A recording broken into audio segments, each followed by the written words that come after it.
जय श्री कृष्णा, जय श्री राधे। मैं आचार्य अंकित मिश्र आप सभी के समक्ष एक बहुत अच्छा, आज हमारे पूज्य गुरुदेव सरकार बैठे हुए हैं, जो कि हम आज हैं इलेक्ट्रॉनिक सिटी कालीबाड़ी बेंगलोर में, वेदासपुरम के पास है गुरु जी का आश्रम।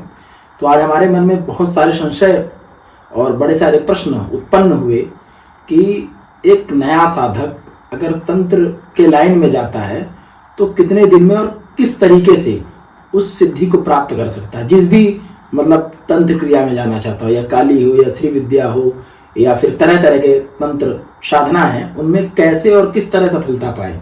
गुरु जी, आपका इस पॉडकास्ट में स्वागत है। गुरु जी, तो तंत्र जो है ना जी गुरु जी, वो प्रारब्ध कर्म है जी गुरु जी, वो एक जन्म का कर्म नहीं है। जी गुरु जी, जैसे हम लोग पहले बंदर जैसे थे ना, तो हम लोग का सबका पूछ था। जी अभी हम लोग किसी का पूछ है क्या? तो किसने काटा? तुमने काटा कि मैंने काटा? जी नहीं, तो हमारे पूर्वजों ने काटा। जी तो जो भी कर्म हम करते हैं तो एक पीढ़ी का नहीं है वो। तो ये बोल देना बहुत आसान है कि कितनी जल्दी मिल सकता है, ऐसा नहीं होता है। प्रारब्ध कर्म है, उसमें टाइम लगता है, समय लगता है। और जो भी कर्म तुम कर रहे हो, जो इतने अच्छे बात तुम कर रहे हो ना, जी ये भी तुम्हारे पूर्वजों का प्रारब्ध कर्म है। तो उन्होंने भी अच्छा कर्म किया था, तब जाके तुमको उसका फल मिल रहा है और हमें भी मिल रहा है। इसलिए पूर्वजों को, पितरों को और बड़े बुजुर्गों को हमेशा सम्मान करना चाहिए। जी तंत्र में वही सिखाया जाता है। तंत्र में एक बोलते हैं, दूसरा सुनते हैं। गुरु शिष्य परंपरा। जी गुरु बोलेंगे, शिष्य सुनेगा, जी यही उसमें है, तभी उसको सिद्धि मिलेगा। जी इसीलिए यहाँ कोई तरीका नहीं है, विधि नहीं है। जी अगर गुरु ने शिष्य का पीठ थपथपा दिया, जी जा बेटा तू जो कर रहा है वो सही है, कर ले, हो जाएगा, तब हो गया। जी तो इसलिए गुरु का सिद्धि पहले है, बाद में शिष्य का सिद्धि आता है। पहले गुरु को ये प्रूफ करना पड़ेगा, जी उनको ये प्रमाण करना पड़ेगा कि वो गुरु बनने के लायक है कि नहीं। जी जी शिष्य बनना बहुत आसान है, जी मगर गुरु बनना उतना आसान नहीं है, क्योंकि गुरु ही शिष्य को बना सकता है। जी गुरु तो जी, पहले जो गुरु हैं वो भी अच्छे शिष्य बनकर दिखाएं, तब जाके वो गुरु बने। जी तब जाके वो गुरु बने और शिष्य भी वही बना है। अब आया तंत्र की बारी, जो तुम जी। सुनना चाहते हो। जी अब तक जो मैं बोल रहा था वो तो नहीं सुनना चाहता था तुम, जी गुरु जी, है ना। मैं भी सही गुरु जी हूँ। तंत्र जो है वो शरीर से है, जी और शरीर के अंदर है मन, जी जबकि मन की परिधि शरीर के साथ नहीं है। वो बहुत अलग चीज है ना। तरंगायित है, जो शरीर के अंदर उसका जगह तो है फिर भी नहीं है, पंछी जैसा उठता हुआ। तंत्र इसी से जुड़ा हुआ है, मन की सिद्धि, मन को कंट्रोल करना। तो जो मंत्र तुमको मिला है उस मंत्र को जपत सिद्धि, जप करते जाना है। जी जैसे तुम कोई भी मंत्र पढ़ते हो ना, जी टोटका टोना जो भी रहता है, वहाँ देखो एक मंत्र दिया जाता है, उस मंत्र को किसी न किसी गुरु ने सिद्ध किया, बाद में तुम्हारे पास आता है, तुम्हारे गुरु की श्रीमुख से या किसी पुस्तक से, किसी विद्या से, बाद में तुम उसको सिद्ध करना पड़ता है। कौन सा सिद्ध मंत्र होगा फिर? जो तुम जप करते हो, जप कर रहे हैं। हाँ। उसके बाद कुछ सामग्री चाहिए, कभी अमावस में लेके आना, कभी एकादशी में लेके आना, कभी पूर्णिमास में लेके आना, है ना। कभी चंद्र का जो ज्योत्सना है ना, चंद्र का लाइट, मून लाइट, उसमें उठा के लेके आना। कभी भोर में जाके सूर्योदय से पहले ब्रह्म मुहूर्त में लेके आना। जी ये सब व्यवस्था उसमें बताया गया है, और उसके बाद करने के लिए भी बोला गया है ना। तो वो गुरुमुखी विद्या है, उसको सुनना पड़ेगा, समझना पड़ेगा, रहना पड़ेगा। और तंत्र ऐसा एक चीज है जो बात करता है, जो प्रमाणित है, जो प्रूफ। तंत्र ऐसा एक विषय है जो तुमको तुम्हारा इस जन्म और इस जन्म के बाद दोनों जन्म को सुधार देता है जी सही दिशा दशा दोनों देता है। जी और रहा तंत्र में भी बहुत सारा दिशा है, जी पंचमकारी है, जी दक्षिणपंथी है, जी स्वात्विक है। जी तो सत्य रज और तम जी 3 गुण से है ये। जी जो तामसिक हैं जी वो लोग ज्यादातर पंचमकारी होते हैं। वो मध्य मुद्रा मत्स्य मैथुन आदि कर्म है ना, ये सब करते हैं। मगर उसका खंडन बहुत सारे विद्वान ने किया है। हमको सात्विक रहना अच्छा है, जी वो सब कर्म नहीं करना चाहिए। फिर भी बहुत सारे लोग उसमें हैं और उसमें बहुत बड़े बड़े विद्वान भी हुए हैं, बहुत बड़े बड़े सिद्धि उनको प्राप्त हुआ है। तो इसीलिए जो काम तुम करना चाहते हो, अगर पूरी लगन से तुम करना चाहोगे, चाहे वह तंत्र हो, चाहे वह वेद हो, चाहे वह पुराण हो, किसी भी विषय में तुम करना चाहो तो कृष्ण भक्त ने भी बहुत कुछ करके दिखाया, नारायण जी। भक्त ने भी बहुत कुछ करके दिखाया, है ना। भक्ति मूल है यहाँ, भक्ति श्रेष्ठ है, जी चाहे तंत्र में हो, चाहे वेद में हो, चाहे पुराण में हो, जी गुरुजी। भक्ति श्रेष्ठ है। रास्ता बहुत सारा हो सकता है मगर पहुंचने की जगह एक ही है। जी गुरुजी। और गुरुजी आज के नए यूथ जो है वो काफ़ी दिशा भटक रही है, इधर उधर मतलब धर्म के मार्ग से विहीन हो रही है।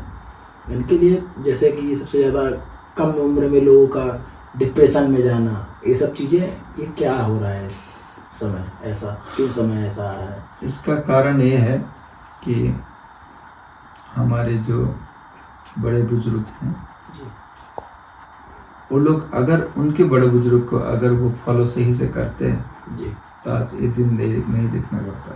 जी क्योंकि मैंने बोला ना कि पूछ की एक उदाहरण दिया, जी जी हमारे हाँ, टेल दिया आपने पूछ, गुरुजी शुरू में।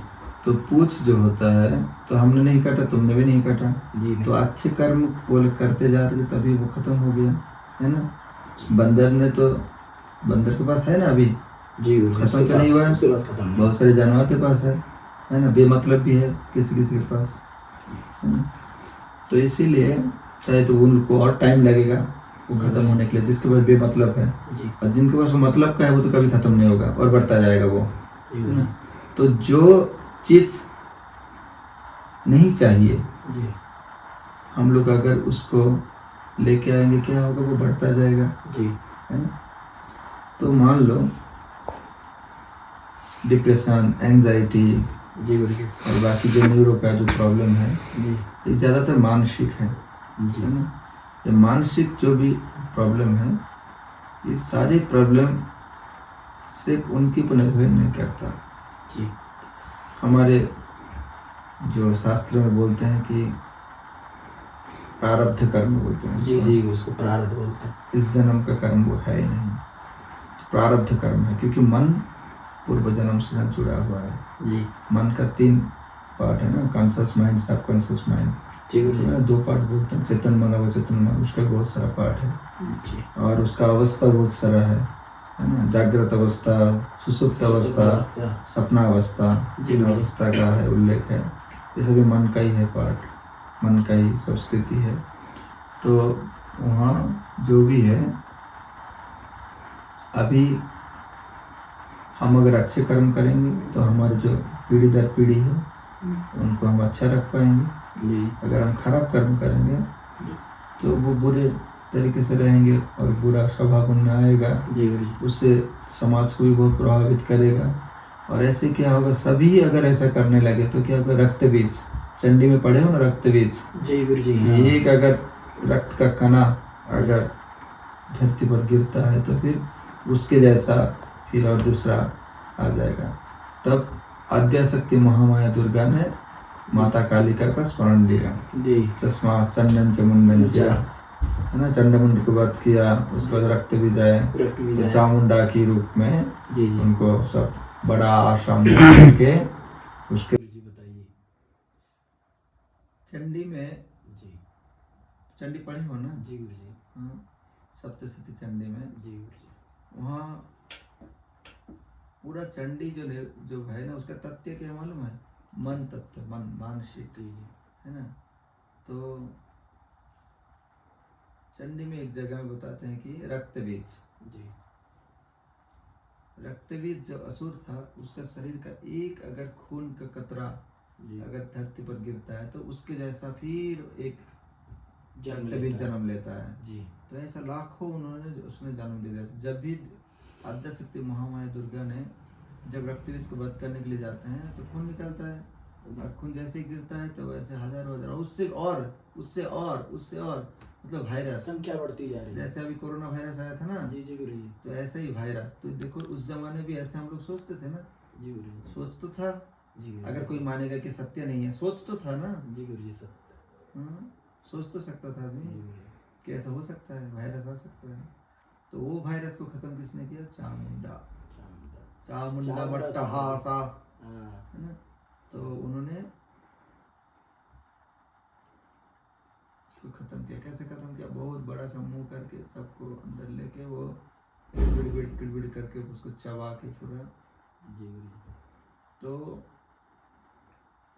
अभी हमारे जो स्वभाव है ना, जी हम अगर अच्छे कर्म करेंगे तो हम अपने बच्चे को भी वही अच्छे कर्म सिखाएंगे। जी गुरु जी। अगर हम बुरे हैं, हम दारू पी रहे हैं, जी गुरु जी। हम कुछ और कुकर्म कर रहे हैं, जी तो बच्चा भी वही सीखेगा। जी गुरु जी। फिर वो किसको सिखाएगा? फिर उसका पीढ़ी दर पीढ़ी। फिर वो बर्बाद हो गई गुरु जी। तो पहले जो हमारे जो मुनि ऋषियों ने जो हमको जो सुविद्या दे के गए थे, अच्छे कर्म दे के गए थे, सुशील बनने का, जी गुरु जी। अच्छा रहने का, फिर वो तो नहीं हो पाएगा ना। जी गुरु जी। वो कैसे होगा फिर? तो अभी हम लोग भटक जाएंगे तो फिर अपने रास्ते से फिर वो। जी। तो मतलब आप ये कहना चाहते हैं जो पहले की जो परंपरा है, उस परंपरा में अगर आप अभी आ जाते हो तो सन्मार्ग की ओर अभी भी जा सकते हो। आप जो डिप्रेशन जैसी समस्याएं हैं जो आजकल चल रही हैं वो सब खत्म हो जाएंगे। बिल्कुल खत्म हो जाएगा। पहले मनोवृत्ति तो स्वस्थ हो देखने को जाएगी। मिलता था, ये सब जी जी था ही नहीं। जी गुरु जी। हाँ। एक सवाल और था गुरु जी, जैसे आप आद्य गुरु शंकराचार्य परंपरा से आते हैं कि आपका जो परंपरा रहा है, परम पूज्य पाद श्री दादा गुरु स्वरूपानंद जी महाराज जी थे, वो आपके दादा आद्य गुरु हैं, हमारे शंकराचार्य गुरु जी हैं। जी आपके गुरु जी हैं। तो आप उन्हीं के सानिध्य में काफी वर्ष रहे हो, सब अध्ययन आपने किया, क्योंकि आप एक वेदांत की ओर थे और एकदम से वहां से सीधे आप फिर तंत्र की ओर कैसे चले गए? आपका मतलब मनोवृत्ति उधर कैसे पहुंच गया? कुछ तो रहा होगा। तंत्र हमारे और फिर पहले से था। जी जी क्योंकि हमारा जन्म तो बंगाल में है। जी गुरु जी। वहाँ तो वेद विद्या का उतना ये नहीं, चर्चा नहीं है। जी जी। तो वो सब सीखने के लिए हम काशी गए थे, मगर हम पहले से तांत्रिक थे। जी गुरु जी। तंत्र विद्या, इसलिए वहाँ के लोग मुझे हमको तांत्रिक बाबा के नाम से जानते थे। जी गुरु जी। बंगाली बाबा। जी गुरु जी। हमारे और एक गुरु जी हैं, पूरी शंकराचार्य जी महाराज, जगत गुरु शंकराचार्य निष्कांत सरस्वती जी महाराज। जी जी। वो तो हमको बंगाली बाबा बोल के पुकारते हैं। जी गुरु और बंगाली बाबा, हाँ, तो वो ऐसे मजाक मजाक में बोलते हैं। जी गुरु तो जी। पहले से हम तांत्रिक थे, जी गुरु जी। है ना। और ऐसे भी जी इस शरीर का ही उम्र होता है, जी उसके अंदर का जो एनर्जी है ना, जो पावर है, जी गुरु जी। तो उसका कोई उम्र नहीं होता है। जी गुरु जी। तो हम कब से क्या है हमको खुद को मालूम नहीं है, ना तुमको मालूम है जी पहले क्या थे, गुरु जी, अभी मुझे क्या ज़्यादा बने मालूम हो। नहीं है आपके बारे में। नहीं, हमारे बारे में नहीं, मतलब हम तुम्हारे बारे में बोले, तुम्हारे खुद के बारे में तुमको उतना मालूम नहीं नहीं गुरु जी। तुम क्या था। क्योंकि हमारा जो शरीर है ना, शरीर का जो है जी उसका उम्र होता है जी गुरु जी। जो ढलने वाला है। शरीर के अंदर जो एनर्जी है, जो मान लो आत्मा है, जी मन है ना। द्वा सजुजा सखाया, जी। एक डाली में दो पंछी बैठा हुआ है। जी। एक पंछी कौन है? आत्मा। और एक पंछी कौन है? मन, मन, है ना। दोनों एक ही साथ रहता है। जी। हम लोग खाली आत्मा की बात करते हैं, मगर दोनों शाखा है वो, जी गुरु जी। दोनों दोस्त हैं। जैसे तुम और ध्रुव दोस्त बन गए, जी है ना, गुरु दोनों एक साथ हो। जी। वैसे एक ही डाली में ये शरीर है, जी। शरीर में दो पंछी है, एक मन रूपी, एक आत्मा रूपी। जी। मन क्या करता है? हाँ। सदा आत्मा के साथ रहता है। आत्मा कुछ नहीं करता, जी। आत्मा कुछ भी नहीं कर सकता। जो कुछ करना होता है कौन करता है? मन। मन। अगर हाथ भी हिला रहे हैं तो ब्रेन हमको सिग्नल भेज रहा है। जी। पैर भी अगर हम हिला रहे हैं तो ब्रेन। और उसको जला नहीं सकते। जी। मन को जला सकते हैं? नहीं जला सकते। मन कहीं भी जा सकता है, किधर भी जा सकता है, जी जी गुरु जी। है ना। जी। साथ में आत्मा को लेके जाता है, जी गुरु जी। है ना। इसीलिए मन और आत्मा जी। ये हमारे शरीर के साथ अभी नहीं, कब से है किसी को मालूम नहीं, समय रूप से। जैसे समय का कोई आदि नहीं, अंत नहीं जी जी है ना, उसको काट नहीं सकते। वैसे आत्मा और मन को भी ऐसा नहीं है ना। तो ये जो अगर आप हमको पूछ रहे हैं कि आप तो पहले वैदिक थे, ये तंत्र में कैसे गए, तो हम क्या थे क्या नहीं थे उसका मालूम हमको भी नहीं है ना। खाली शरीर को मालूम है कि इस जन्म में तो ऐसा हो सकता है, मगर अगले जन्म में क्या थे, उससे अगले जन्म में क्या थे, उसके अगले जन्म में क्या थे, वो किसको पता है। लेकिन गुरु जी आपके ऊपर गुरु जी कृपा बहुत थी। सबके ऊपर कृपा है, आपके ऊपर भी कृपा है, किसी और के ऊपर भी कृपा है। कृपा को क्या है, जो आदमी के ऊपर कृपा है उसको भी इतना नॉलेज होना चाहिए कि मेरे ऊपर कृपा है। अगर वो इतना समझ जाए कि मेरे ऊपर कृपा है भगवान का, तो वो क्या ना क्या कर लेगा, है ना। और जब तक जैसे हाथी देखे हो ना, हाथी जो छोटा रहता है तो एक पतला सा रस्सी से उसका बांधा हुआ रहता है, ठीक है। हाथी बढ़ जाता है, रस्सी नहीं बदलता है, वो चाहे तो उस उम्र में उसको तोड़ दे मगर तोड़ नहीं पाता। क्यों? दासत्य, उसको उसका औकात का पता नहीं होता है। मैं क्या कर सकता हूँ, है ना। इसीलिए औकात पहले जान लो, तुम क्या कर सकते हो। दुनिया में ऐसा कोई काम नहीं है जो तुम नहीं कर सकते, है ना। ये होता है औकात। जी गुरु जी, एक बात और पूछनी थी मुझे। अब आप जैसे कि अध्ययन किए वाराणसी में, जन्म आपका बंगाल में हुआ, तो आप इतना दूर, कम से कम समथिंग ये होगा 2200-2300 किलोमीटर है बेंगलोर, तो आपका कैसे मन में, मतलब आपके चित्त में कैसे आया कि मुझे काली माँ के तो आप भक्त ही हैं, उसमें कोई संदेह वाली बात नहीं, परम भक्त हैं, तो आपका कैसे मन हुआ कि मैं यहाँ आऊँ और यहाँ एक कालीबाड़ी बनाऊँ? कैसे आपका ये सब शुरू हुआ, मन में विचार कैसे आया, प्रकट कैसे हुआ, यही मैं जानना चाह रहा था आपसे। जब मैं काशी क्योंकि में यहाँ तो आपका कोई है नहीं, कोई पारिवारिक कोई नहीं, क्योंकि आप अकेले हैं। हाँ, अकेले आया था, कोई था भी नहीं साथ में जी। वो कुछ बात था जिसके कारण से हम काशी में गंगा जी के किनारे में बैठ के बहुत दुखी थे और गंगा जी को देखते थे। वहाँ से बहुत दूर में नारद घाट करके घाट है जी, बहुत सुंदर सा घाट है, उधर एक पीपल का पेड़ है, उसके नीचे नारदेश्वर शिव महाराज का एक लिंग है, भोले बाबा का। जाते उधर ही हम जाके बैठ जाते थे। दशाश्वमेध घाट से बहुत दूर है वो, उधर ही घाटों घाट जाके हम उधर बैठ जाते थे। बैठ के एक दिन हम शिवलिंग की ओर देखे और बहुत रोए। रोने के बाद हमको लगा, उससे पहले कुछ घटना था जिसके कारण इतना रोना आया। जी गुरु जी। तो हमको लगा कि हम, अगर आप बता सकते हैं तो बता दें। नहीं वो थोड़ा, क्योंकि वो जिसके बारे में बताएंगे वो सुनेंगे तो उनको अच्छा नहीं लगेगा। जी गुरु जी, है ना। अब वो भी हमारे मित्र हैं। जी गुरु जी। हाँ, हमारे मित्र भी हैं और हमारे और भी हैं साथ में, उनके साथ वो गुरु भी हैं, शिक्षा गुरु हैं। तो बहुत कुछ रहता है टाइम की बात जी है, गुरु जी, समय की बात है। और हमारे जो शिक्षा गुरु हैं अभिमुक्त शरण सरस्वती महाराज, तुमको पता होगा कि उनके ऊपर जब इसी गणेश चतुर्थी है परसों, तो उसी गणेश विसर्जन को लेके उन्होंने प्रतिवाद किया था। सुप्रीम कोर्ट का ऑर्डर था कि गंगा जी के ऊपर कोई मूर्ति विसर्जन नहीं होगा। तो उन्होंने बोला हमारा परंपरा का क्या, इतना दिन से हम लोग पूजा कर रहे हैं मूर्ति को, तो हम लोग गंगा जी में प्रवाहित करेंगे। तो इसके विषय पर वो गए थे, बाद में लाठीचार्ज हुआ उनके ऊपर, और उस टाइम अखिलेश सरकार था। बाद में सबने बोला कि ये तो बहुत गलत हुआ है, मगर उन्होंने भी अखिलेश को माफ़ किया ना। जी गुरु जी, अभी कुंभ में भी नहीं, बहुत पहले माफ़ कर दिए थे। कुंभ में तो वो आए थे, उससे पहले भी उनके पास आए थे। तो इसीलिए ये जो माफ़ करने का जो तरीका है, ये हमने उन्हीं से सीखा है। तो इसीलिए जो भी हो, हमारे सब हमारी बात यहाँ पर थी कि आप वहाँ से यहाँ कैसे आए। वही तो बोल रहे हैं, इसीलिए तो पहले बोल रहे थे कि वो कहानी को मत उठाओ तुम।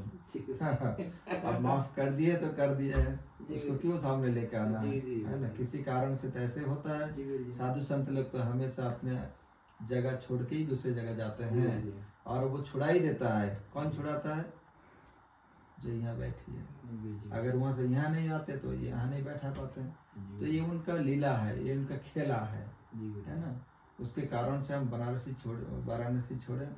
वाराणसी छोड़ के हमारे पास एक पैसा तक नहीं था। जी गुरु हम WT जी हम ट्रेन में चढ़े जी और कैसे भी करके हम आए, और वो ट्रेन बेंगलोर आ रहा था।